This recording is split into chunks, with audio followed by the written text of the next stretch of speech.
What's up guys, and welcome back to the We Want Picks YouTube channel. I am Artem MMA Analysis and I'm going to be talking about Contender Series 2022 Week 3. I think I confused a lot of you guys last week when I made my debut on the We Want Picks YouTube channel. I think a lot of you guys saw Dana White's Contender Series and you thought Angelo was going to be talking, but no, you got me.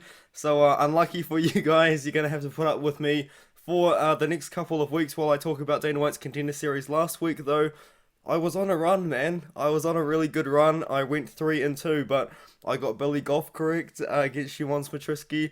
I got Waldo Cortez Acosta correct. I got Francis Marshall correct. And then I picked Shannon Ross and Charlie Campbell. Unfortunately, those two both lost. But let's talk about that card. What an incredible card that was. I loved it. I loved it so much. It was the best Dana White's Contender Series card I have ever seen. In fact, it probably was the best Dana White's Contender Series card in the history of Dana White's Contender Series. Like, let's talk about it, man. All 10 of these guys showed up to scrap. I mean, in the first fight, Billy Goff scared me a lot. You know, he got knocked down in like the first 30 seconds. Waldo Cortez Acosta put on a really good performance and are under really a contract like that. Francis Marshall, I feel like he put on a very good performance. He looked really good. He's only like 23, 24 years old or something like that, so a lot of time to improve. I feel like maybe at some points there were chances where he could finish the fight. Now, Vinicius Salvador, this guy's exciting. This guy is potentially going to be a pretty big star. He wants to fight in Sweden. Apparently UFC is going to be going to Sweden, so I think Vinicius Salvador will make a good name for himself there, and then Chris Duncan as well. Let's talk about the main event. Wow, Chris Duncan got knocked down like 2 or 3 times by Charlie Campbell, and then Chris Duncan absolutely smokes him with, I believe it was a right hand from memory, might have been a left hand, and then one ground and pound shot puts Charlie Campbell out cold. It was pretty brutal. I don't like wasting time on the intro, but I had to talk about the card because it was so incredible. Let's get straight into the picks. Let's get straight into the fights.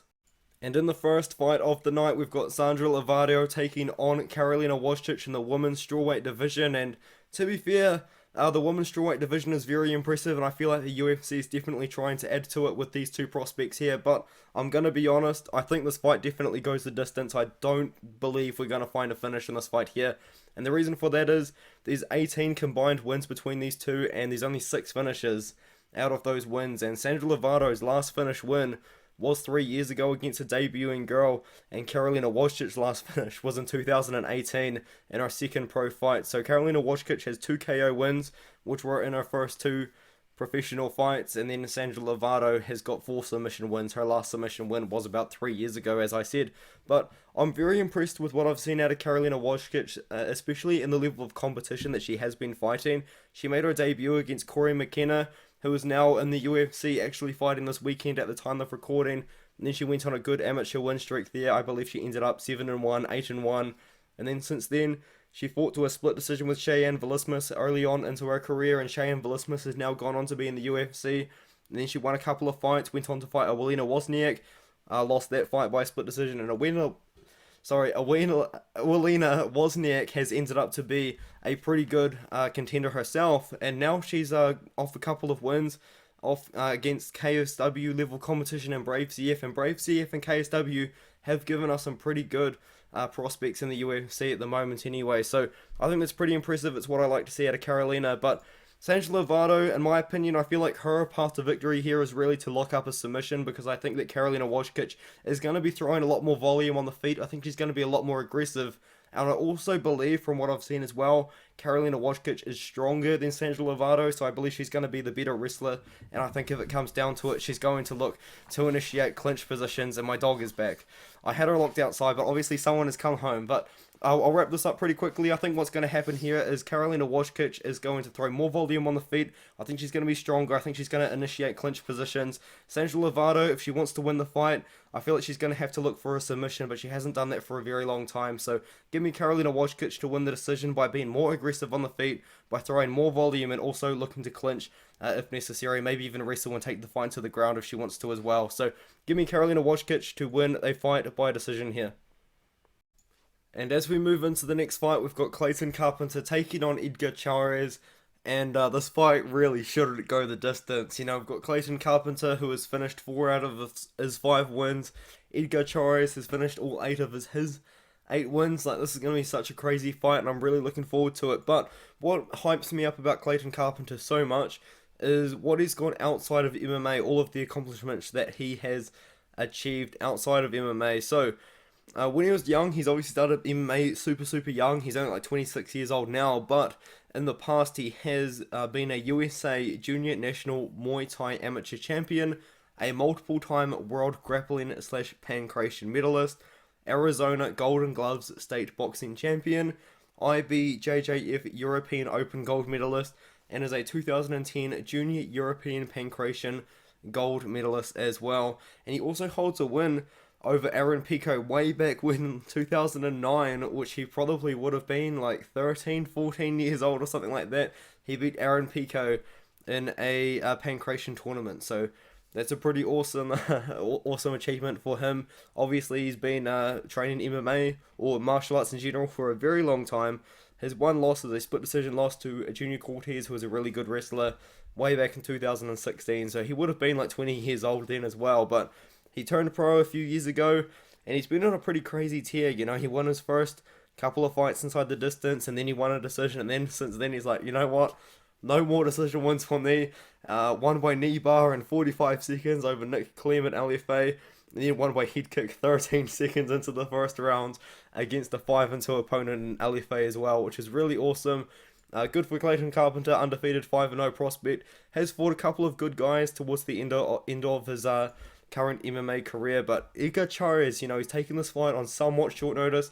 Clayton Carpenter was meant to be fighting Steve Ursig. It was actually the first fight announced for Dana White's Contender Series 2022 was Carpenter versus Ursig, but Ursig is from Australia, and he's had some sort of visa issue, so Edgar Chairez is taking this fight on, I would say, about 2 or 3 weeks notice. You know, he's taking it on somewhat short notice in replacement to Steven Ursig. So, well, let's talk about Edgar Chairez. 8 wins by finish, and he's also been to the 5th round before, very late into the 5th round, where he did lose by guillotine choke, unfortunately, towards the very end of the fight. But since then, you know, he's on a 2-fight KO streak over pretty good competition. He's definitely been fighting better competition, in my opinion, than Clayton Carpenter has. He's definitely been testing himself. But one thing that I have noticed about Edgar Chairez is he does have a weakness in the grappling. He is a good grappler, like he does have 4 submission wins himself, you know what I mean? But I would say his advantage in this fight is definitely in the striking department, but I would say that Clayton Carpenter should be able to excel in that sort of area. But let's talk about Chairez's career. You know, he had a 4-0 undefeated amateur career, and then since then, he finished his first 3 opponents super quickly, and then he fought a pretty good guy, 7-4, but then he did lose by submission to a debuting guy, and then he lost a decision to Alberto Trujillo, who's a really good wrestler, and then he lost by submission to Jesus Santos Aguilar, and yeah, since then he's been on a pretty good streak. He's a great Mexican prospect at flyweight, and the UFC's looking for flyweight, so I feel like maybe whoever wins this fight will probably get a contract, you know. And my pick is Clayton Carpenter. I think what he's going to do is he is going to look to grapple. I think he is going to look to take the fight to the ground. But Edgar Chairez, you know what I mean? He does have good striking. I wouldn't say it's the most technical striking in the world, but he does throw a lot of calf kicks. He does throw a lot of leg kicks. He does have a very good knees in the clinch as well. And he does like to throw combinations on the feet. But Clayton Carpenter, he's a very fast starter. He throws a lot of leg kicks himself. He does throw a lot of combinations himself as well, but I would say where he excels in this matchup is definitely the wrestling. The ground and pound is very good too, and he's very slick with his jiu-jitsu, especially when he's on top as well. Edgar Chairez can be dangerous from the bottom, but I think the most dangerous grappler out of these two is Clayton Carpenter, especially when he's on top. And I think that Clayton Carpenter is going to be the guy to initiate the grappling and wrestling exchanges. So I'm picking Clayton Carpenter here, especially over a short notice Edgar Chairez, and I don't think this fight goes the distance. I'm going to pick Carpenter, and I am picking Carpenter to win by submission as well. Chairez has never been knocked out in his pro career, but he has been submitted twice. Carpenter has got very good jiu-jitsu, he's got very good grappling outside of MMA as well. So give me Carpenter to use his wrestling, to use his grappling, and I think he's going to find a submission early on, maybe even the first, maybe even the second round. Give me Carpenter to win, and I do think that he's going to earn himself a contract with this fight here. And if we move on to the next matchup, we've got Anvar Boynazarov taking on Erik Silva, and it's a pretty classic striker versus grappler matchup. And let's just talk about Anvar Boynazarov.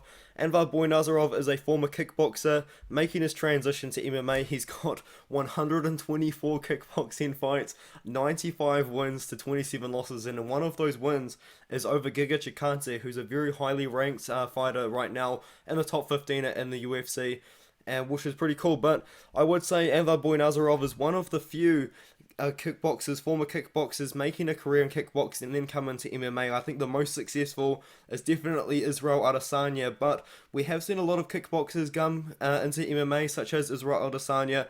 Alex Bahia is definitely a very notable name as well. Giga Chikadze I would say is very notable too. And I would throw in like Brad Riddell and other fighters like that, Mike Mathetha even, without as much success. But yeah, Anvar Boynazarov is definitely one of those fighters that is a very successful kickboxer. He's been fighting in glory before. He's 34 years of age, but he's got that excuse that he had a crazy kickboxing career before he come into MMA. You know, he's only been fighting MMA for about a year and a half, which is why I am picking Erik Silva, just to spoil the ending there. But he's only been training MMA for probably like a couple of years now, you know. And he does have 3 wins by KO in the first round. I believe the longest anyone lasted with Anvar Boynazarov was 1 minute and 40 seconds in MMA. So, we haven't seen Anvar Boynazarov tested at all. We have not seen Anvar Boynazarov being grappled. We haven't seen him try to defend a submission. We haven't really seen him try to defend takedowns. We haven't seen any of that, you know, because he finishes his fight so quickly. But Erik Silva's a guy that is on a 4-fight submission streak. He's a good grappler. He's a pretty good wrestler as well. And all 4 of his recent submissions have come by rear naked choke in the first round. And honestly, they're over pretty good guys. You know, like he submitted a guy that was 8-3, 6-6, 12-5-1, 18-6. He's fighting experienced mixed martial artists, guys that have been training MMA for a long time. And he's submitting them by rear naked choke in the first round, you know. And Anvar Boynazarov, obviously a very good striker.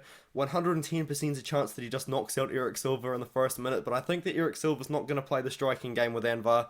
I think Erik Silva's going to be looking for the grappling. I think he's going to look for the wrestling. I think he is going to win. And I'm going to do it, guys. I'm going to pick rear naked choke in the first round. I think he's going to extend his streak to 5 rear naked choke first round finishes in a row. But if Erik Silva's going to make something happen, he needs to make something happen now, because he's 34 years old himself. You know, Anvar Boynazarov's 33 and a half. Erik Silva's 34 years old. So if he's going to make it to the UFC and make a top 15 run, he needs to do it right now, because Erik Silva is 34 and he's on a pretty good submission streak right now. I feel like the UFC is doing Anvar Boynazarov a little bit dirty with this one here. You know, I feel like if they wanted him to be in the UFC to make a run himself with his kickboxing record and his kickboxing skills, they probably would have put him up against a striker, but they put him up against Erik Silva, who's a grappler. You know, he's a really good grappler, really good submission artist. So that's my pick. I think Erik Silva's going to be able to grapple with Anvar Boynazarov, with the main reason that we haven't seen Anvar Boynazarov's takedown defense tested yet. We haven't seen Anvar Boynazarov's submission defense tested yet. And what we have seen is Erik Silva have the ability to take guys down and submit them with a rear naked choke. So I'm picking Erik Silva, and I'm picking him to win by submission in the first round. He's been training MMA for a little longer than Anvar has.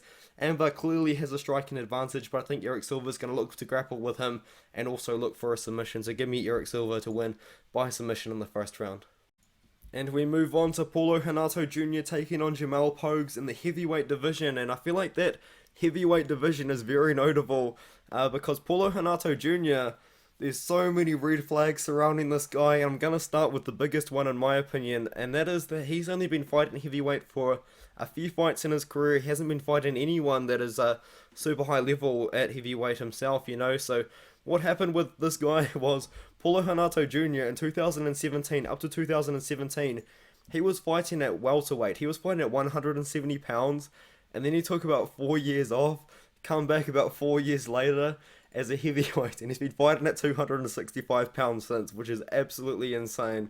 So in that 4 years, I mean, he's obviously put on a lot of weight, put on a lot of muscle, and built himself up to be a heavyweight and a former welterweight there, which is pretty crazy in my opinion. But we haven't really seen him tested. We haven't really seen him fight super high level competition. But another thing is also that there's not a lot of videos on this guy. I can't really find much fight tape. I can't really find much information on him, which is why I would say that there's a lot of red flags surrounding him. But also, Paulo Henato Jr., he's got a really good kickboxing background.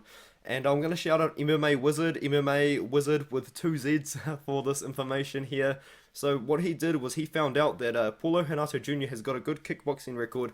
He was a Pan-American champion, a Brazilian champion, a 5-time Guacho kickboxing champion, a 2-time Brazilian Cup champion, and yeah, that's his kickboxing accolades. Very, very impressive. But for MMA, you just can't find much information about this guy whatsoever. But what we do know is that he just hasn't really tested himself against super high level competition, especially since he bulked up to heavyweight about a year ago. Now, Jamal Pogues, he's been on Dana White's Contender Series before. He is taking this fight on somewhat short notice because Paulo Henato Jr.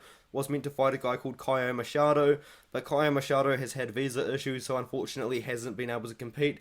So they've called on Jamal Pogues, who has taken the fight on, once again, I'd say probably 2 or 3 weeks notice, something like that, but he's fought on Dana White's Contender Series before, and he has also beaten another Brazilian guy with a somewhat padded record in Marcos Brigadeiro. He won that fight by decision, and then since then went on to fight Alex Polizzi, who's now in Bellator, recently lost to Yoel Romero, quite notably, and he lost by heel hook in the 4th round.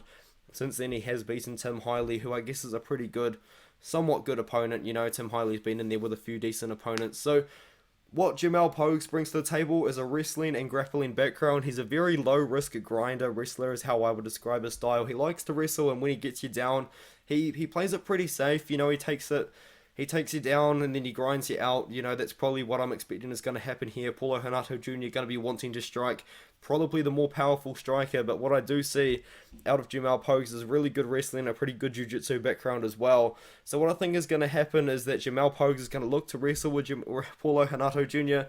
and he's going to take him down. So I think that's just what happens, and I think it's going to happen potentially over 3 rounds. Maybe Jamal Pogues is able to lock up some sort of submission, as he does have a couple of submissions in his career, not too many, but he does have good jiu-jitsu. So give me Jamal Pogues to grapple with Paulo Henato Jr., who's a kickboxer. A lot of red flags regarding this guy. I really don't know too much about Paulo Henato Jr., apart from the fact he's a good kickboxer. On the other hand, for Jamal Pogues, at least I do know that he does have wrestling in the back pocket. He does have grappling in the back pocket, and I think that's what he's going to look to utilize here.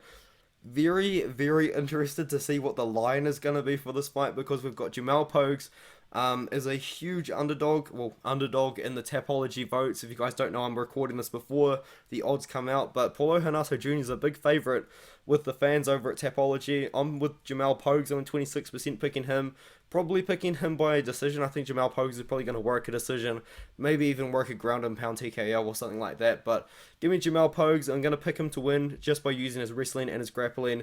Maybe Paulo Henato Jr. is able to get a KO because he's a powerful kickboxer.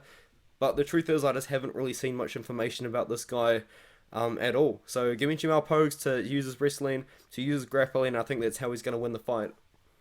And in the main event of the evening, we've got Zackary Borrego taking on Bonacal, and truthfully, this is somewhat of a layout for Bonacal to get into the UFC. I'm assuming the UFC is either going to sign him straight up or maybe even give Bonacal a developmental deal. That's not something that's very common at all recently, but in the past they have done that with a couple of prospects. But Bonacal 1-0 as a professional, 2-0 as an amateur. Can't really find much information about his amateur career, to be honest. Not really much footage on that, but he recently went super viral with his really quick KO over a debuting guy that is almost 40 years old. You know, it was a win, you know, but then he's also been fighting in grappling tournaments, which I guess is pretty cool as well. But yeah, 33-second KO over John Noland, who I believe was almost 40 years old at the time, which I guess is not super impressive in hindsight, but that fight went pretty viral, and the UFC has put him on Dana White's Contender Series already. But Zackary Borrego, this guy, you know, MMA Wizard with 2 Z's, has told me that he is a silver medalist in the Junior Olympics in Taekwondo. I can't really find too much information on that, but I do believe it. He does have really good kickboxing, or does have really good striking, but he has lacked wrestling and takedown defense in the past, you know. Yeah, his 3 losses, in his amateur career. He went 3-3 as an amateur, and those losses he got taken down. One of them he got choked out. One of them he got knocked out. You know, like, I think that Bonacal, he's got such a good wrestling background. I think he would be a little bit silly to not utilize it against a really good striker like Zackary Borrego. So give me Bonacal to win. Give me to win inside the distance, probably first or second round. I don't think that Zackary Borrego is going to offer too much. defense to what Bonacal's going to deliver. I think we are going to see Bonacal utilize his wrestling in this fight. We're going to see him get a takedown. I think he's going to work some ground and pound. He's been training MMA for about 2 years now, maybe even a little bit longer. I know he's been affiliated with a very popular gym, so I know that Bonacal is taking this very seriously, and there's a good chance that they give him a pretty good contract and that the UFC builds him up as a prospect and puts him up against some of the lower level guys in the middleweight division. But I'm very interested to see what they do with Bonacal, because maybe they just say, hey Bo, do you want to fight on week 10 of the Contender Series? Do you want to get another win? Do you want us to give you another guy that's inexperienced so we can build your record and then sign you then? Like, I just don't understand what they're going to do with Bo. I'm assuming they're just going to sign him. But when they sign him, who do they put him up against? You know, like who's at the lower end of middleweight that they can build Bonacal's name up against? So I'm very interested to see what happens. I know that Bonacal is a pretty big name, especially with his crazy wrestling credentials. I think he's like 183 and 7 in wrestling. He's got a crazy NCAA Division 1, I believe, is his wrestling background as well. So Bonacal is the pick. He's going to fight the finish inside the distance. Everyone's picking him to win. Borrego potentially could get a KO, but I think that he's not going to defend the takedown. I think Bonacal is going to get him down to the ground and find a ground and pound TKO is my official pick. So hopefully you guys enjoyed that video, my second video on the We Want Picks YouTube channel. For some reason, my dog does not come and visit me on my own videos because I do have my own YouTube channel, but my dog doesn't visit me then, but she decides to visit you guys, so maybe she just likes you guys more than she likes my fans. I don't know. I'm assuming we've got a very similar following, me and We Want Picks, so I'm assuming the same guys follow me as they do you guys too. So yeah, very, very thankful for the opportunity as well. Very thankful for all the support I got in the last video. Let's get into it. I'm really, really excited for Dana White's Contender Series next week. In fact, this whole year is pretty stacked with some really, really good prospects. So really looking forward to it, and I'll see you in the next one.